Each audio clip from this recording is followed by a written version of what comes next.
Merci d'être venu. Je pense que en ces temps où il ne fait pas très bon être Rome, il est important et il est plus que nécessaire même de rétablir la vérité et de tordre le cou à ces clichés qui ont la peau dure et qui veulent que les Roms ne sont pas capables de s'intégrer, qu'il ferait mieux de rentrer chez eux et qu'ils sont des parasites. Alors, merci à vous de m'avoir invité et d'être présent aujourd'hui. Voilà, alors je pense que tout le monde connaît un peu l'histoire d'Amina. Elle est née dans les faubourgs insalubres de Craiova, comment est-ce qu'on prononce, Craiova en Roumanie. Et lorsque vous avez 7 ans, vous vous entassez avec vos sœurs et vos parents dans la camionnette d'un passeur, direction la France, où vous arriverez après pas mal de péripéties, on y reviendra, à Bourg-en-Bresse finalement.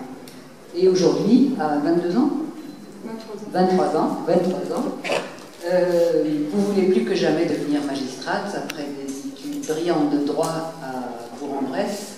Vous êtes en train de faire un master justice et procès à la prestigieuse université de la Sorbonne. Joli parcours. Les Roms, comme vous le savez, ne s'intègrent jamais. Alors pourquoi est-ce que dans ce livre où vous racontez votre parcours assez incroyable, quand même, pourquoi vous avez voulu écrire ce livre? Pour prendre une revanche sur la vie, ou quelle était votre motivation? Ce n'était pas du tout une intention de prendre une revanche sur la vie, parce que, au contraire, je suis vraiment reconnaissante aujourd'hui à la France, tout d'abord, de m'avoir permis d'accéder en quelque sorte à mon rêve, de m'avoir permis de m'intégrer. Je suis bien sûr reconnaissante aux familles qui nous ont aidés, je suis reconnaissante à mes parents qui nous ont toujours soutenus, qui nous ont fait le meilleur, qui ont fait beaucoup de sacrifices pour nous. Donc ce n'était pas une revanche en écrivant, c'était plutôt une démarche vraiment tournée vers les autres. Et ce n'était pas du tout facile de prendre sa décision d'écrire, de raconter ma vie, parce que je n'avais jamais parlé de mon parcours auparavant, ni à mes amis, ni à personne d'autre. Et lorsque cette proposition m'a été faite, j'ai pris beaucoup de temps d'y réfléchir et j'ai pensé que c'était l'opportunité qui m'était donnée de pouvoir faire en sorte que les générations futures n'aient plus honte de dire qu'elles sont grandes. Parce que malheureusement, cette honte de ma famille, on l'a ressenti beaucoup. Mes parents l'ont ressenti, en tout cas chez leurs origines. Ils ont toujours encouragé à faire de même. Malheureusement, c'est sur la seule chose que je n'ai pas suivi l'avis de mes parents. Et j'ai toujours affirmé haut et fort que j'étais Rome. Peut-être au début de façon inconsciente, montrer que les Roms sont différents. Et j'ai toujours voulu aussi montrer un petit peu l'excellence et qu'on peut réussir en étant Rome. C'est pour ça que j'ai été plutôt bonne élève à l'école. Et donc c'était plutôt ça qui m'avait poussée à écrire. C'était tout d'abord tordre le cou à ces préjugés, à ces stéréotypes, à tous ces amalgames qui persistent sur les Roms, qui font monter une vague d'antiziganisme contre eux et qui créent du rejet, de la méfiance. Et aussi bien sûr pour m'adresser aux Roms eux-mêmes, parce que malheureusement, beaucoup d'entre eux aujourd'hui se résignent à une vie de misère, alors qu'ils peuvent obtenir bien plus. Bien sûr, si l'opportunité leur en est offerte, si on leur donne une chance, mais ils ont aussi beaucoup d'efforts à faire, et ça je le dis, ils ont peut-être même plus d'efforts que les autres à faire pour pouvoir s'intégrer, montrer l'exemple, montrer l'exemplarité, montrer qu'ils méritent aussi une place comme tous les autres citoyens. Donc c'était une double démarche. On va en reparler en tout cas de cette démarche et de l'effort que vous avez fait, parce que vous avez quand même fait de très gros efforts. Juste pour donner quand même un peu le ton et savoir avoir une petite idée de par où vous êtes passé, vous voulez lire vous-même ou vous préférez que je lise? Je vous laisse le soin de lire. D'accord. Donc pour dire que ce n'est jamais un choix quand on est obligé d'aller jusqu'à mendier, qu'on n'a plus rien. Donc vous dites que vous n'aviez plus d'aide financière des services sociaux et qu'il fallait plus que quelques pièces pour nourrir la famille, et que donc votre mère a été obligée à nouveau à faire la manche. Elle y est d'abord allée seule pour nous protéger, mais comme elle ne voulait pas nous perdre de vue plus de 10 minutes et qu'elle ne voulait pas nous laisser toutes seules dans la camionnette, ma petite sœur et moi l'avons accompagnée. Je ne voulais pourtant pas retourner faire la manche, je ne voulais pas revivre ce que j'avais vécu en Italie. Je ressentais encore plus fortement la gêne et la honte D'autant qu'ici en France, je comprenais ce que les gens disaient lorsqu'ils passaient devant nous. Je me sentais mal. Je trouvais, et je trouve toujours, qu'il n'y a pas plus humiliant que d'être dans cette situation. Ce qui me mettait encore plus en rage, c'est que je savais que ma mère en souffrait beaucoup. Quand nous entendions certaines personnes nous dire que faire la manche c'est la facilité, nous n'avions qu'une envie, leur répondre que ce n'était pas un plaisir, mais une nécessité, que cela répondait à un instinct de survie et que nous n'avions pas le choix, car on nous interdisait de travailler. Je n'aurais jamais fait la manche si j'avais pu avoir un autre choix. Vous n'aviez effectivement pas le choix. Non, malheureusement, on oublie. On oublie, oui, c'est ça. Alors, qu'est-ce qui a fait... Alors, vous avez quand même beaucoup été aidés. Heureusement, ça existe quand même. Il n'y a pas que des gens qui vous méprisent, à Bourg-en-Bresse notamment. Je pense que vous, finalement, vous trouvez que Bourg-en-Bresse était un bon choix. Que ce n'était pas une ville trop grande où la possibilité d'en s'en sortir était peut-être malgré tout plus facile qu'ailleurs, même si avant d'avoir accès à un logement décent, il y a eu quand même 2 ans de misère et de galère. Oui, nous avons eu la chance de rencontrer des personnes exceptionnelles. Tout d'abord une institutrice et sa famille qui nous ont énormément aidés, qui ont été là pour nous. Tout d'abord, qui nous ont regardés comme des êtres humains, qui ont tenté de comprendre comment nous vivions, qui nous étions. Et ils étaient déjà un petit peu sensibilisés à la cause Rome, comme on l'appelle, parce qu'ils avaient fait des voyages en Roumanie auparavant. Et ils sont liés d'amitié pour nous et nous ont accompagnés dans toutes les démarches administratives, que ce soit pour obtenir un logement. Ils ont aidé pour s'inscrire à l'école tout d'abord et permettre d'obtenir un titre de séjour pour régulariser notre situation en France. Donc elles font aujourd'hui partie de notre famille et on garde beaucoup de liens avec eux. Il s'agit aussi d'une infirmière libérale et son époux qui ont été beaucoup présents pour nous et c'est exceptionnel, ce sont des personnes généreuses, humaines, dénuées de préjugés et c'est vraiment grâce à elles qu'on est encore là aujourd'hui. Vous avez l'impression que finalement on a besoin de l'aide de personnes telles que vous, nous ici, pour vous aider à vous en sortir, que sinon ce n'est pas des pouvoirs publics qu'il faut attendre. Oui, malheureusement, la chance, l'opportunité qu'elles nous ont offert, l'aide qu'elles nous ont offerte, le système aujourd'hui en France ne l'offre pas à tous ceux qui souhaitent s'intégrer. Et c'est ça que je déplore et c'est ça que j'espère amener, peut-être, j'espère que mon message sera entendu par les décideurs. Parce que je pense que beaucoup, justement, un groupe de familles souhaitent s'intégrer, souhaitent pouvoir inscrire leurs enfants à l'école, travailler, et peut-être pas tout, parce que, bien sûr, dans toutes les communautés, il y a des personnes qui ne sont pas enclins à s'intégrer, mais c'est pas intrinsèque à la communauté rome, c'est ça que je souhaitais dire. Et on ne peut pas attendre la perfection de la communauté rome alors qu'on ne l'attendrait pas des autres. D'ailleurs, aujourd'hui, dans l'hémicycle du Parlement européen, la commissaire européenne en charge de ce dossier a dit fortement et a rabattu le caquet de voix extrémistes pour bien rappeler que les Roms étaient des citoyens à part entière et devaient être traités comme tels. D'ailleurs, elle a promis pour très prochainement un état des lieux de l'aide qui est mise à disposition de l'Union européenne justement pour cette intégration des Roms et qui semblerait n'est pas utilisée. Oui, c'est effectivement un problème aujourd'hui. En France notamment, on déplore le manque de moyens, la crise économique pour dire qu'on ne peut pas solutionner le problème des bidonvilles, notamment des campements illicites, alors que je pense qu'en réalité ce n'est pas un problème de moyens, puisque des fonds européens sont destinés à aider les minorités, notamment les Roms, et ces fonds malheureusement ne sont pas utilisés. Et des commissaires de l'Union européenne déploraient le fait qu'il y ait très peu de projets d'aide pour intégrer les Roms, que ce soit en France mais dans d'autres pays, notamment en Roumanie aussi. Le taux d'absorption des fonds est très faible. Donc je pense qu'il y a réellement un effort à faire là-dessus et qu'on pourrait arriver à améliorer la situation des Roms, que ce soit en Europe, et surtout en Europe, en France, dans les autres pays, si on pouvait utiliser ces fonds à bon escient.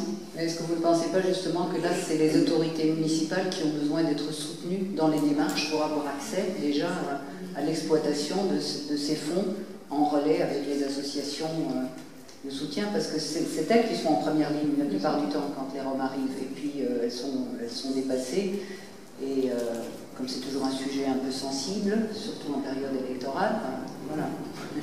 Je pense que bien sûr, elles devraient être accompagnées pour pouvoir avoir accès à ces fonds et les utiliser, mais aussi je pense qu'il y a vraiment un réel manque de volonté d'aider ces Roms de la part des municipalités, puisque très souvent elles opposent des refus de scolarité, et aussi le contexte actuel aide beaucoup à rejeter plus facilement les Roms et voilà, simplement à se résigner à dire que c'est une communauté qui ne s'intègre pas et qu'on ne peut pas avoir sur notre territoire. Alors justement, bon, je sais que vous ne voulez pas faire de politique, mais enfin, en ce moment, on a quand même l'impression que c'est haro sur les Roms, qu'il y a une menace en France et ailleurs. Bon, je pense que le climat électoral y est pour beaucoup. Pourtant, la France est un des pays qui accueille le moins de Roms. Je pense qu'il y en a entre 15 et 20 000, alors que c'est près de 100 000 en Italie et en Espagne, il me semble. Donc, qu'est-ce que vous en pensez?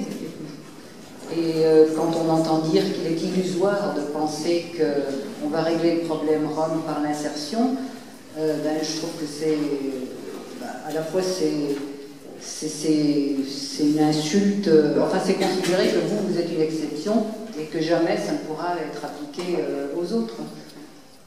Oui, malheureusement on tend souvent à dire que mon parcours est un peu exceptionnel, et ça c'est vraiment ce que je refuse, et je refuse catégoriquement d'entendre ça, parce que mon parcours peut être vu comme exceptionnel parce que justement il y a très peu de Roms qui sont dans mon cas, parce qu'on ne leur offre pas la chance d'avoir une scolarité, de pouvoir s'intégrer, d'avoir le même parcours que moi. Et puis ce qu'on oublie aussi très souvent, c'est qu'il y a des Roms qui ont très bien réussi, qui ont fait de bonnes études, qui sont parfaitement intégrés, mais ceux-là sont parfaitement invisibles, que ce soit pour les médias ou pour les autorités, et très souvent elles cachent aussi leurs origines, parce qu'aujourd'hui voilà, c'est un acte de courage que d'avouer d'être Rome.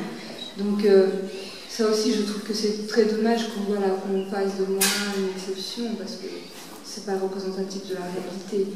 Et vous disiez vraiment que le contexte actuel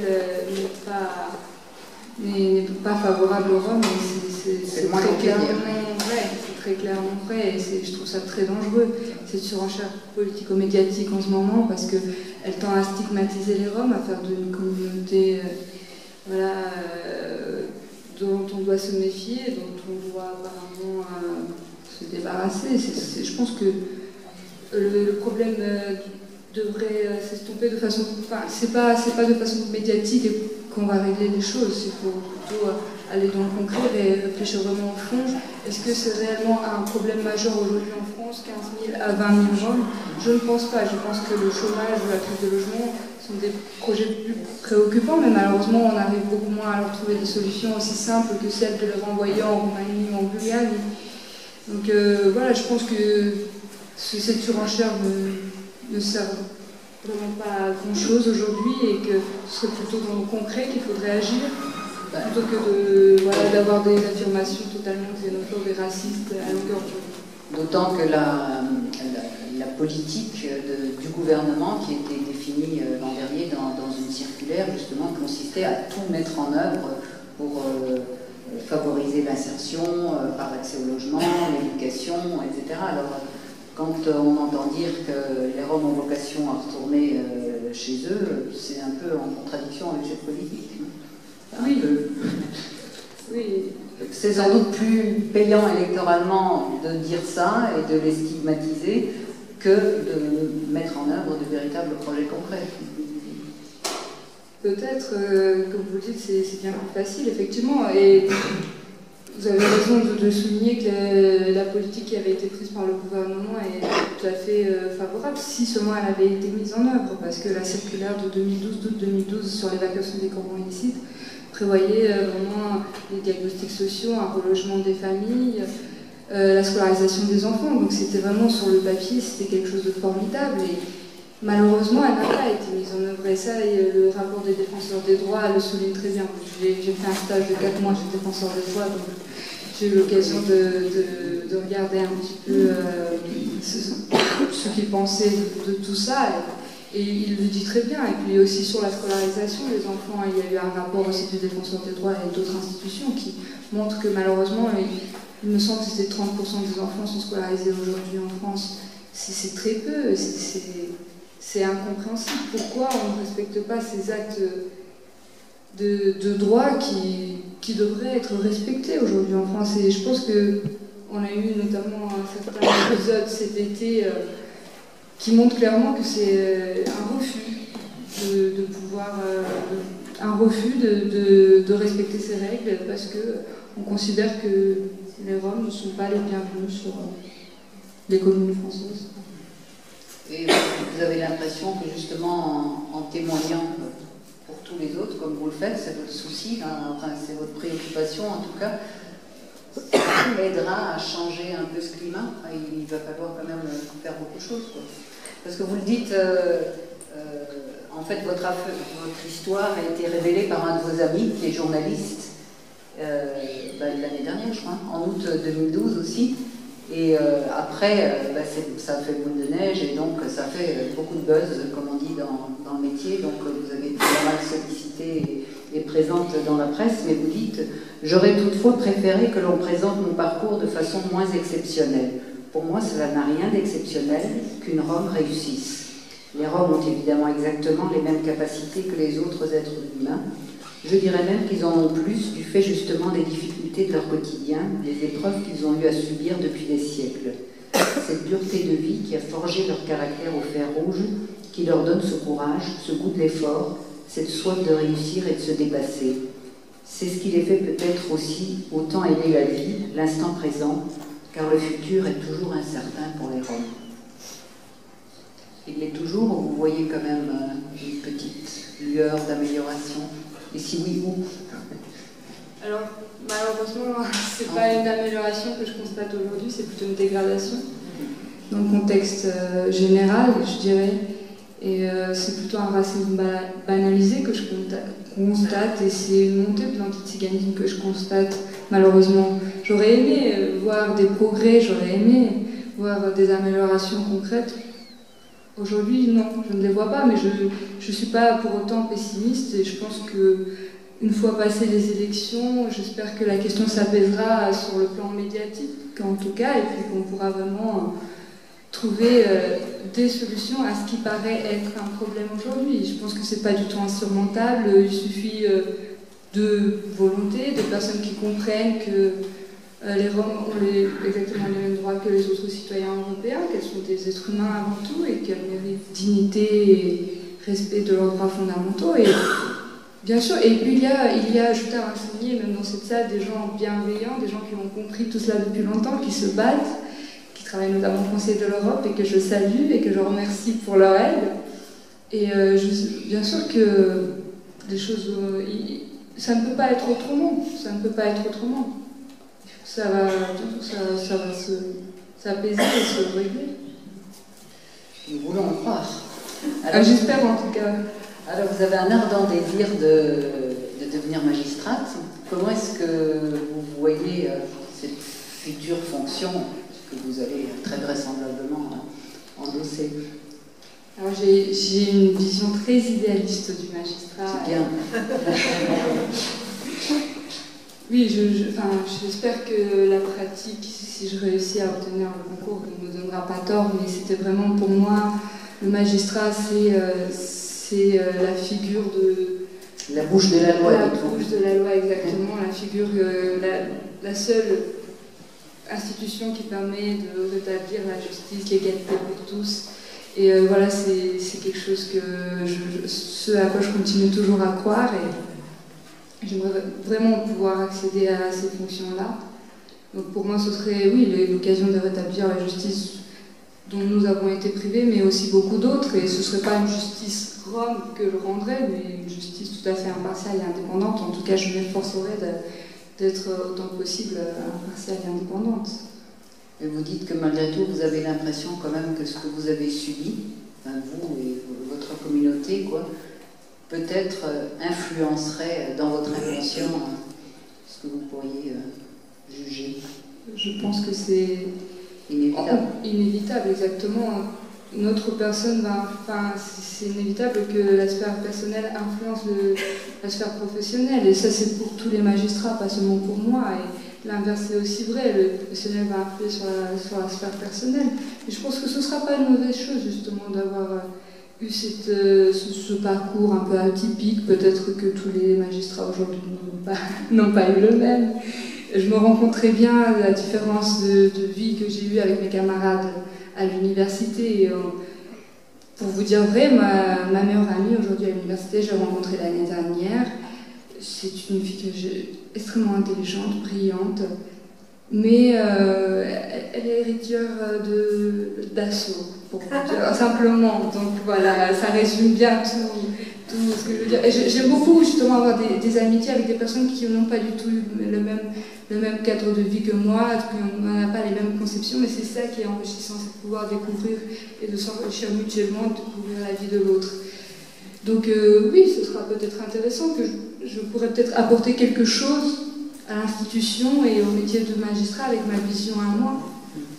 J'espère que ça aidera en tout cas. D'ailleurs, votre petite sœur qui est née en France, qui est totalement française, qui parle sans doute mieux le français que le rome, ou elle l'a appris de vous, le rome, vous dites qu'elle Elle parle les deux. Elle parle les deux, quoi. Mais enfin, elle est complètement française, quoi.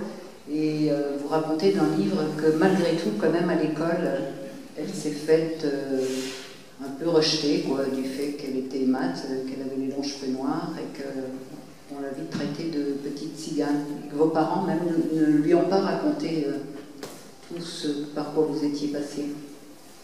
Oui, et c'est vrai que ma petite sœur, et ça j'ai eu beaucoup de mal à comprendre et ça m'a fait énormément de peine pour elle parce que je pensais que si elle était née ici en France, elle n'aurait pas à subir les mêmes épreuves que nous on a subi, à subir cette stigmatisation, cette ségrégation à l'école. Malheureusement, elle l'a subi de plein fouet et c'était vraiment très difficile parce qu'elle était isolée, elle n'avait pas d'amis, elle subissait les moqueries, ça allait même au-delà parfois. Et ça me mettait hors de moi, je ne pouvais pas comprendre pourquoi. Elle était totalement française, elle est née ici. Pourquoi elle mériterait ce traitement-là? Qu'est-ce qui faisait qu'elle méritait ça? Et ça m'a fait beaucoup de peine pour elle, alors que voilà, elle est très bonne élève, elle parle très bien. Donc j'avais beaucoup de mal à comprendre ça. Et bon, c'était aussi une démarche qui m'a poussée aussi à écrire, à expliquer justement que le rhum sont des personnes comme les autres. Votre livre s'appelle « Je suis Rome et je le reste ». Je suis cigane. Et je le reste. Qu'est-ce que ça veut dire? Alors sur mon titre, je vous remercie de m'avoir posé la question, parce que c'était pas vraiment un titre choisi, plutôt un compromis avec l'éditeur, parce qu'on sait que c'est plutôt les éditeurs qui choisissent le titre du livre. D'une part, il y a le mot de cigane que je n'accepte pas, parce que le mot de cigane est empreint d'une connotation très négative, péjorative. On sait qu'il a été synonyme d'esclave à une certaine époque en Roumanie. C'est une insulte aujourd'hui en Roumanie, peut-être moins en France, parce qu'on a une vision un petit peu culturelle, confuse, exactement, qui persiste sur le terme. Mais en tout cas, c'est pas un terme que je préfère. Je préfère de loin le terme rome qui est endogène, et voilà, il y a un sous-titre aussi. Oui, il y a un sous-titre des camps de réfugiés roms jusqu'à la Sorbonne. Exactement, qui résume bien mon parcours. Et d'autre part, vous avez insisté sur le terme « je le reste ». Je trouvais dommage de le mettre dans le titre, parce que je pense que ça peut évoquer un certain immobilisme. On reste campé sur ses positions, on revendique le fait d'être rome, et puis on reste rome. C'est pas vraiment la démarche qui me caractérise moi aujourd'hui, parce que moi j'ai énormément évolué. Depuis que je suis arrivée ici en France, bien sûr, je reste rome à part entière, je garde beaucoup de traditions, mais pas toutes. J'ai fait mon choix, j'ai fait mon tri. Et je suis entièrement française, bien sûr aussi. Mais cette idée, c'est pas vraiment représentatif, je trouve, parce que j'ai beaucoup évolué, j'ai grandi, j'ai accepté et je connais aujourd'hui les valeurs françaises, l'ordre social français, ça me plaît, je l'intègre parfaitement. Donc le fait de rester campé sur ces positions, comme l'évoque le terme rester, n'est pas vraiment représentatif. Je pense que certaines personnes peut-être ont pu l'interpréter comme ça, c'est dommage. C'est pour ça que je ne voulais pas vraiment le mettre dans mon titre. Mais d'autre part aussi, ça peut peut-être montrer le fait que justement je ne souhaite plus qu'on ait honte d'être Rome, donc voilà, je le reste, je l'affirme, voilà, je suis Rome, je le reste, et je ne veux plus qu'on ait honte du fait d'être Rome, voilà, simplement, c'était ça aussi. Donc c'est un peu ambigu, c'est bien que je puisse expliquer. Oui, bonsoir, j'aimerais savoir quelles sont les chances d'intégration des Roms en Roumanie. Oui, justement, il y a le pays d'origine. Parce que tant en Roumanie qu'en France, c'est un peu l'ennemi national quand même. Oui, ça peut être. Les chances, je n'ai pas de statistiques là-dessus. Je ne connais peut-être pas aussi bien la situation des Roms aujourd'hui et actuellement, parce que ça fait quand même plus de 15 ans que je suis ici. Mais en tout cas, quand nous sommes partis, les chances étaient très minces, parce que voilà, nous avons vécu vraiment la discrimination. Mes parents ont perdu leur emploi du fait d'être Roms. Nous, à l'école, on était discriminés. Je pense que le gouvernement actuel a quand même fait des efforts dans cette voie, et il a une politique qui est tout à fait favorable à l'intégration des Roms. Il y a un ministère de l'intégration des Roms qui a été créé, c'est quand même louable. Il y a le conseiller a préfacé votre livre. Dont le conseiller a préfacé mon livre, Damien de Dreguet, je vous remercie d'ailleurs. Et oui, il y a des démarches même de discrimination positive pour favoriser l'accès aux universités qui sont faites. Après, c'est peut-être dans l'effectivité qu'il y a des progrès à faire, et ça c'est comme en France. Même là, on a bien vu l'exemple, on a la circulaire de 2012, on a la circulaire sur la scolarisation, mais elles ne sont pas appliquées. Donc, c'est là peut-être que ça pose problème. Et bien sûr, dans la population majoritaire, les préjugés font rage, la discrimination est très présente. Peut-être même plus qu'ici, je ne sais pas, mais en tout cas, c'est certain qu'il y a une discrimination très ancienne et très présente au quotidien. C'est rendu difficile l'intégration même en Roumanie, dans le pays d'origine, ce qui explique aussi beaucoup l'exil. C'est pas par choix, par plaisir qu'ils sont amenés à partir. Donc c'est vrai qu'il y a des efforts à faire là-bas dans le pays pour leur assurer des conditions de vie dignes, une intégration. Mais je ne sais pas pour autant qu'on devrait forcément ramener tous les Roms qui sont ici en Roumanie ou en Bulgarie, parce qu'ils sont citoyens européens et ils ont la liberté de circulation, normalement. La Commission européenne pourrait aussi faire pression sur ces pays-là qui ne respectent pas des lois européennes, qui ne respectent pas les communautés, qui ne font pas ce qu'il faut ni pour les respecter, ni pour les intégrer. Bien sûr, je pense que c'est un enjeu, c'est une action et c'est quelque chose sur laquelle vraiment on devrait réfléchir. Devrait y avoir, les institutions européennes devraient vraiment faire pression sur les États où il y a vraiment des grandes populations roms comme la Roumanie et la Bulgarie, parce que c'est ce dont on parle le plus souvent, pour que leurs droits soient respectés, pour que leur intégration soit permise. Donc oui, bien sûr, c'est là qu'il y a des efforts à faire. C'est là le rôle principal, je pense, des institutions de la Commission européenne ou du Conseil de l'Europe. Je pense que ça ferait avancer les choses, effectivement. On sent que ça bouge, en tout cas de la part des députés européens. Ils étaient beaucoup, enfin, on peut deviner quel groupe politique, étaient très remontés par le climat actuel et sont bien déterminés à mettre la pression maintenant sur la Commission, à exiger des feuilles de route précises et plutôt que des discours qui ne mènent à rien. Donc on peut espérer quand même que ça bouge un petit peu. Oui, espérons que ça aille justement au-delà des affirmations. À Strasbourg, actuellement, il y a environ 450 Roms qui vivent dans des conditions abominables, celles que vous avez connues sans doute, plus jeunes. Et on est à la veille de l'hiver. Bon, je fais partie d'une association qui s'appelle l'Acho Rom, le bon Rome, et qui va régulièrement sur le terrain et essaye de les aider. Dans la salle, il y a des responsables de la politique municipale concernant les Roms. Qu'est-ce que vous pouvez leur dire pour que les choses aillent plus vite, pour qu'on sorte ces gens de cette situation abominable? Je comprends tout à fait ce que vous me dites. C'est vrai que moi j'ai vécu dans ces conditions, je pense que ça regarde, mais ce que je peux dire aux responsables, je pense qu'ils le savent déjà très bien, puisqu'ils travaillent avec des personnes compétentes qui veulent les aider. Vous êtes là vous aussi pour aider, conseiller ces responsables. je pense qu'ils sont parfaitement conscients de ce qu'il y a à faire, de l'urgence qu'il y a à traiter la solution de ces personnes qui, voilà, qui voient arriver l'hiver sans toit au-dessus de la tête. Moi, je leur demande de faire de leur mieux parce que je pense que ce n'est pas non plus très facile pour les municipalités, qu'il y a un temps pour débloquer les situations, mais avec de la volonté, je pense qu'on peut y arriver. Et je pense que la commune de Strasbourg, en tout cas, a montré qu'elle a fait beaucoup d'efforts et qu'il y a eu des améliorations, notamment l'espace 16, qui montrent que voilà, les choses se sont améliorées quand même en partie. Bien sûr, il reste beaucoup à faire, mais ça, je compte sur vous et sur les responsables pour faire bouger les choses.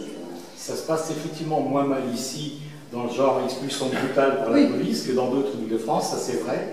Mais ceci dit, moi, je sais par exemple qu'à Strasbourg, il y a 2 personnes, ou 3, qui ont trouvé un emploi dans des... Bon, à Emmaüs Minosheim par exemple, et je veux dire, comparé au nombre de personnes qui font la manche tous les jours, hein, et bon, et vous avez raison, tout à l'heure on a parlé des enfants, les enfants ils vont à l'école, et je pense qu'il y en a plus que 30% qui vont à l'école, et chaque fois quand on demande aux personnes sur les campements pourquoi vous êtes venus en France, et une des 2 réponses qu'ils donnent, c'est parce qu'en France ils vont à l'école.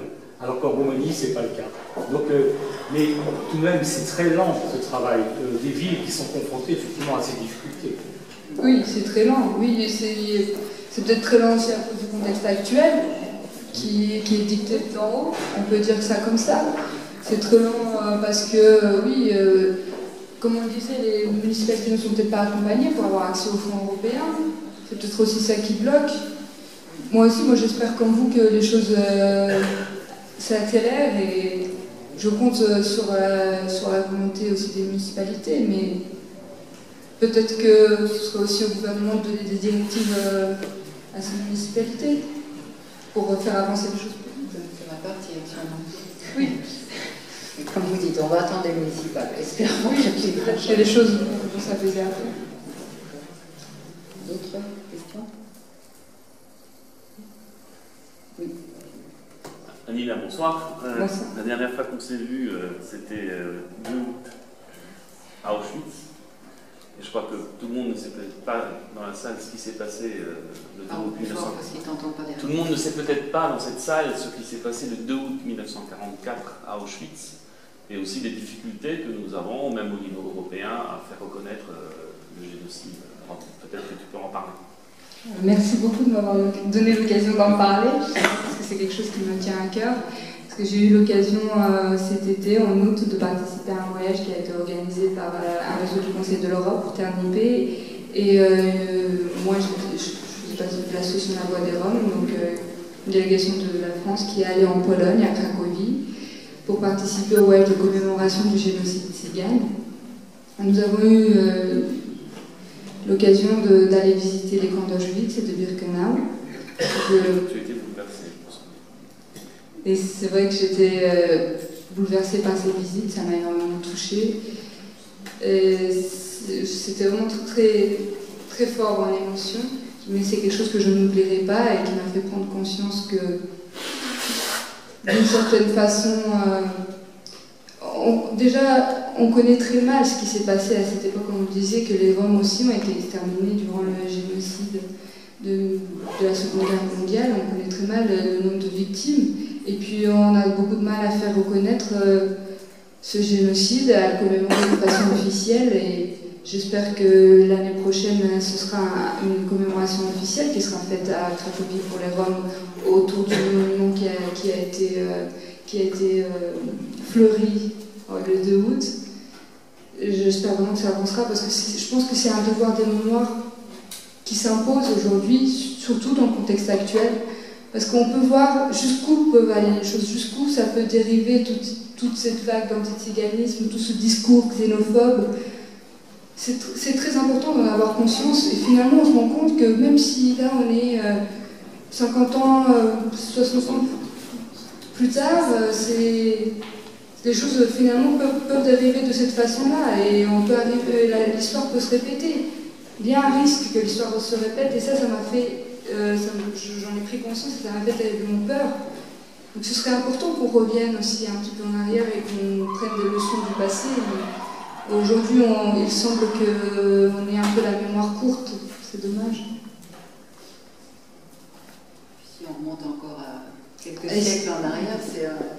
On verra, oui, effectivement, que l'histoire de Rome a été rythmée depuis des siècles par des persécutions, des exterminations, de l'esclavage. Et c'est quand même terrible pour une communauté qui aujourd'hui est majoritaire en Europe. Donc, d'ailleurs, qui est depuis très longtemps ici, depuis des siècles, et qui est même plus légitime que certains nouveaux États à vivre en Europe.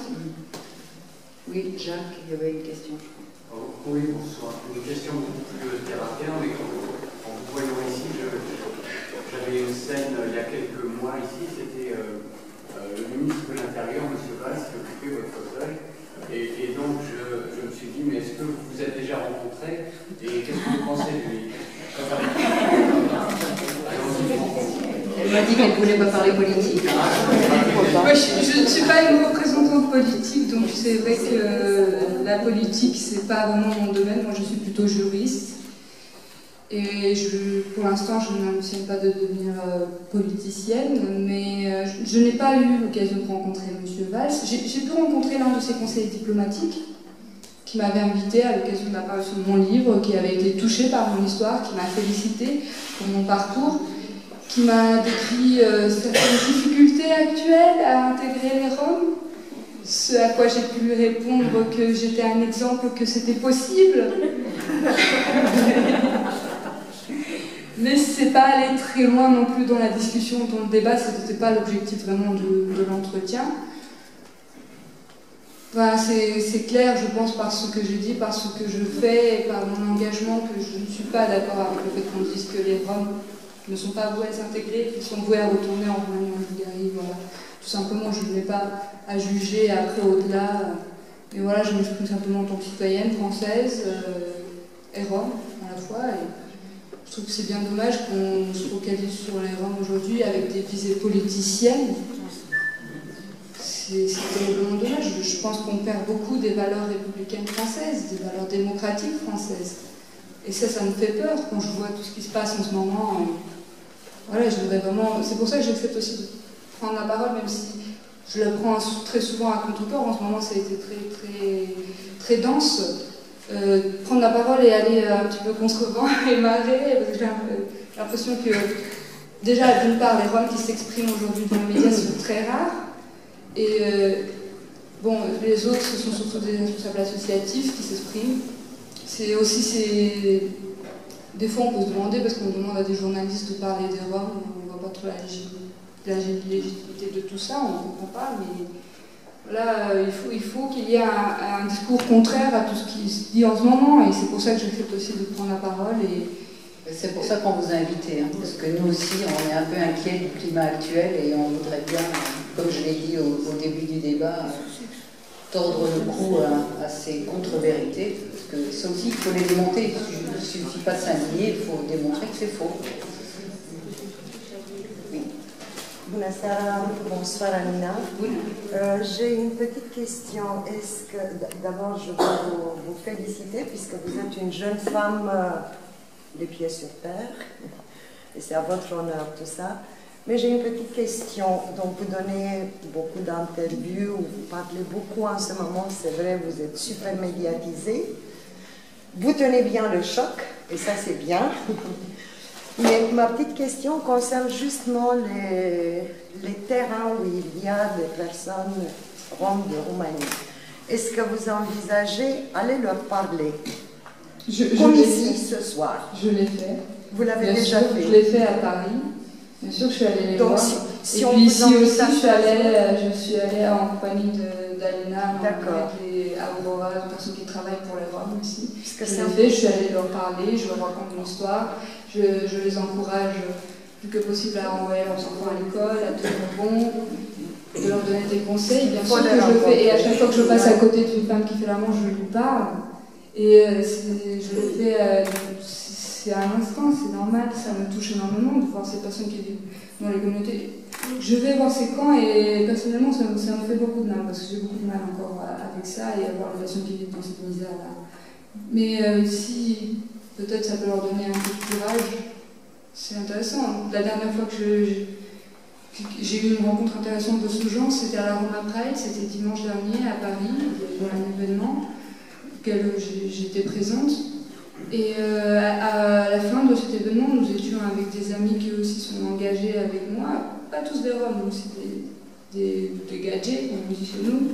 Et nous avons parlé aux familles qui étaient pas très loin, qui vivaient aux places de la Bastille, qui étaient Roms bien sûr, et il y avait beaucoup d'enfants, nous avons sympathisé avec les enfants, et avec les parents qui sont venus nous parler, qui avaient compris qu'il y avait un événement pour les Roms qui s'était passé, et ils n'étaient pas tout à fait au courant, malheureusement.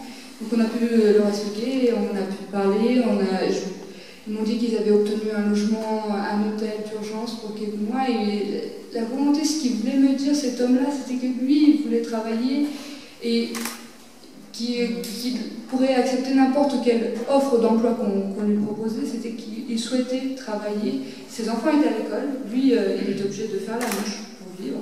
Par contre, ses enfants étaient tous à l'école, et il savait que c'était important, c'était primordial, il nous l'avait dit. Mais il dit, mais mes enfants vont à l'école, mais il faut bien qu'ils mangent aussi. Donc moi, je veux travailler, c'est ça qu'il voulait qu'on prenne nous la parole pour le dire. L'événement était malheureusement déjà terminé. Mais j'ai trouvé cette démarche très intéressante. On a pu parler avec quelques familles. Donc oui, malheureusement aussi, mes études ne me permettent pas d'être tout le temps là-bas, de m'engager plus, même si je le souhaiterais. Donc voilà, j'attends, pour l'instant ma priorité c'est de terminer mes études, de pouvoir obtenir ce concours et d'être magistrat, d'avoir un statut qui me permettra beaucoup plus de les aider par la suite. Et puis j'ai aussi d'autres projets, parce que vous me posez la question et je peux en parler maintenant. J'ai depuis quelques temps des projets, je suis soutenue par mes parents dans ce cas. J'aimerais aussi pouvoir faire plus justement pour les Roms et pour les enfants Roms notamment, parce que c'est quelque chose qui me tient énormément à cœur. Et pour l'instant, le projet n'est pas encore tout à fait défini, que ce prenne la forme d'une association, d'une fondation, quelque chose pour lequel j'espère obtenir de l'aide, bien sûr, de l'aide de la part de particuliers, mais aussi de la part des institutions européennes, le Conseil de l'Europe notamment, la Commission, on verra ce qui se présente. Je sais que c'est très difficile, c'est très ambitieux, et j'aimerais vraiment pouvoir saisir cette opportunité et les aider. Ce serait les aider concrètement et avec des projets qui comprennent aussi, parce que c'est important aussi, des fois on met en place des projets qui ne sont pas tout à fait réalistes. Et peut-être que je pourrais être un petit peu plus réaliste dans la mise en place de ces projets, et j'aimerais vraiment pouvoir le faire, mais voilà, en ce moment c'est un peu compliqué, il faut que je mène de front donc mon master, le livre et d'autres engagements. Je fais partie d'une association, je fais une émission de radio mensuelle dédiée aux Roms, je fais une rubrique juridique, parce qu'on dit très souvent juridique quand on parle des Roms. Voilà. Merci. D'autres questions?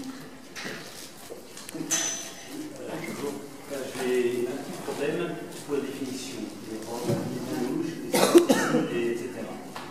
Quel est le point commun? Est-ce que vous considérez que c'est différent des Manouches, ou est-ce que c'est le même peuple, ou est-ce que c'est, je ne sais pas, quelle est la...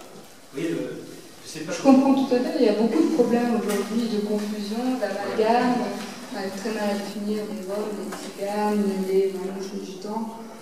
Je pense qu'il y a une certaine, un point commun, oui, il y a un point commun historique. C'est une même communauté qui est partie d'Inde il y a plusieurs siècles, voilà, 1000 ans de cela. C'est aussi une communauté de langues. C'est une langue qui dérive du sanskrit, de l'indien. Mais aujourd'hui, il y a des différences dans les langues parce que les langues, bien sûr, ont évolué avec la dispersion des communautés sur les territoires.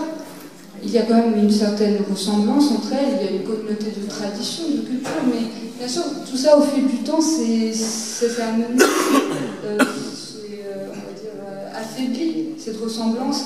Les peuples qui sont installés dans les différents pays ont pris aussi des traditions du pays dans lesquelles ils sont installés, ils ont évolué de façon différente.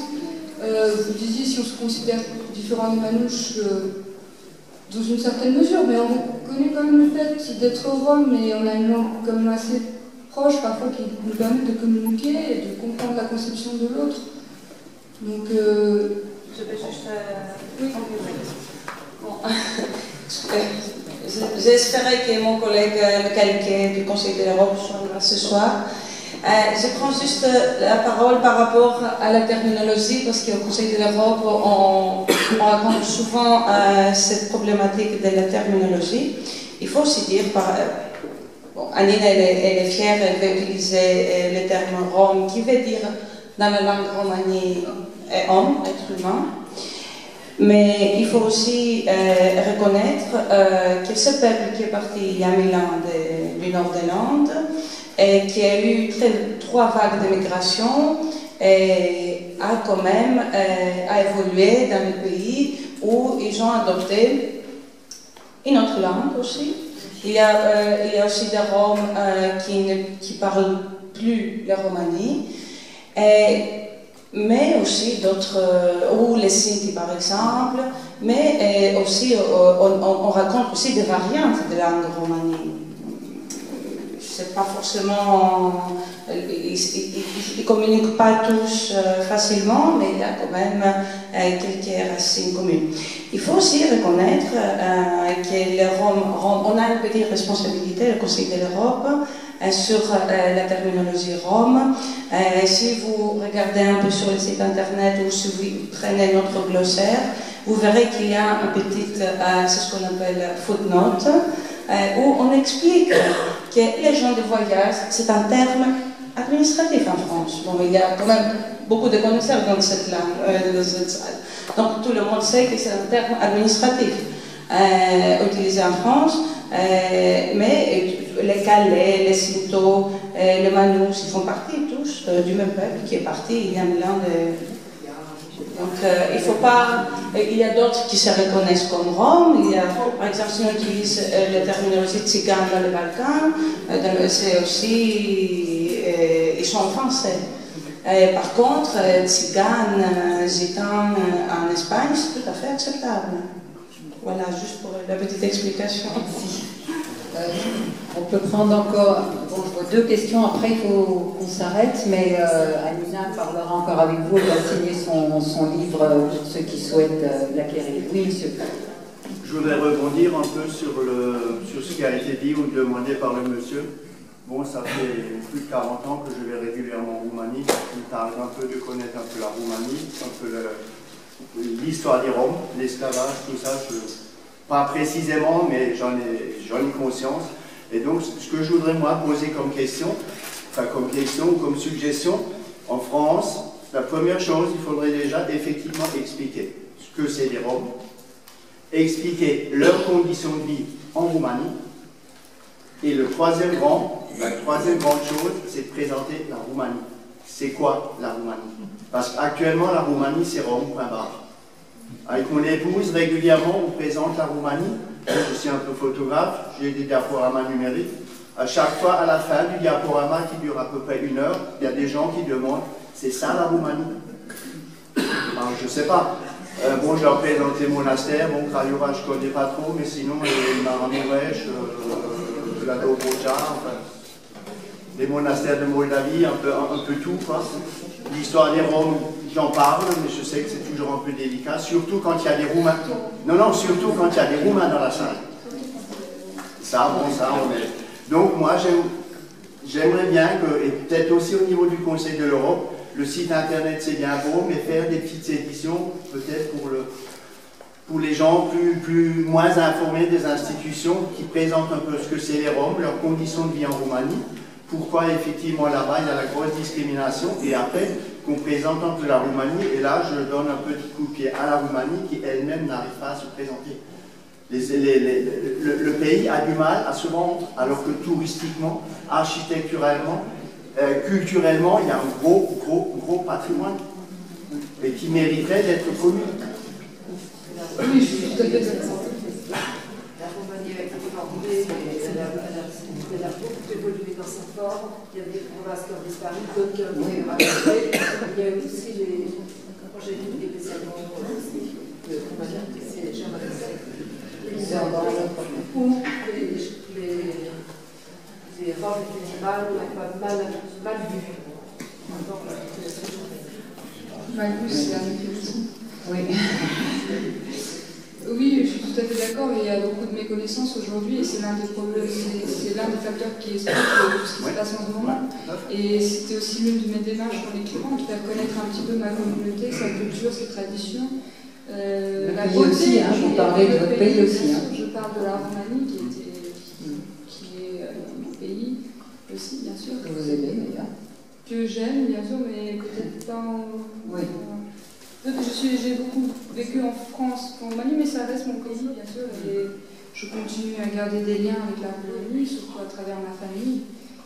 Donc vous avez raison, il faudrait bien sûr procéder à d'aller vers l'autre aussi, de vouloir connaître sa culture et ce qu'elle peut nous apporter, parce que ça peut être un enrichissement, la culture peut apporter un enrichissement. Ne serait-ce que la langue roumaine, quand on dit que c'est de langue latine, il y a des yeux qui s'ouvrent grand comme ça. Pour tout le monde, pour la majorité des gens, c'est slave. Non, non, c'est latin. Allez, la dernière question, parce que sinon on va frustrer quelqu'un. Je ne sais plus, c'était quelque part par là. Oui. Alina, je voulais te demander, est-ce que tu as pensé de promouvoir les Roms via leur culture? Parce que moi, en étant roumaine, quand j'étais en Roumanie, je voyais parfois de loin des mariages, des appartements, ou le procès des Roms. Et on ne sait plus rien de ça. Et je crois que maintenant, on pourrait promouvoir les Roms avec la culture, parce qu'on est tous avis de connaître la culture indienne, la culture japonaise. La culture, c'est très important, les traditions, notre musique, notre danse, nos rituels, la façon de célébrer les mariages, les enterrements. Et bien sûr, ça me tenait énormément à cœur, la crise, j'en parle dans mon livre. Tu parlais le jugement Rome. C'est vraiment fondamental pour moi, c'est peut-être aussi ce qui m'a influencé dans ma voie pour avoir l'ambition de devenir magistrat. Mon grand-père était juge de Christ et c'est vraiment un sujet qui m'intéresse particulièrement. Peut-être que j'en ferai le sujet de mon mémoire, mais c'est très peu connu, justement, on a très peu de documentation sur ces sujets-là, ça manque beaucoup. Et j'essaierai de creuser un petit peu plus, de trouver des archives pour faire découvrir et mettre un petit peu la lumière sur ça, parce que c'est vraiment très intéressant pour mettre en lumière et comparer avec le système européen d'aujourd'hui. Je suis d'accord, donc c'est l'un de mes projets, c'était sur quoi j'étais en train de réfléchir en ce moment, justement parce que je suis amenée à choisir un sujet de mémoire. Et la crise, c'était vraiment quelque chose qui m'intéressait. Je te dirai plus dans quelques mois, l'année prochaine. On vous remettra. Voilà, en guise de conclusion, j'aimerais bien lire les dernières lignes de votre livre. Alors je vous en supplie, quand demain dans la rue vous croiserez une dame au dos courbé, affichette en carton sur les genoux, quand vous verrez qu'assise à côté d'elle il y a une petite fille aux longs cheveux noirs, ne la jugez pas, ne l'insultez pas, ne la frappez pas. J'ai vécu cela, j'en suis marquée à vie. Mais aujourd'hui, devant moi, c'est la porte de la Sorbonne qui vient de s'ouvrir.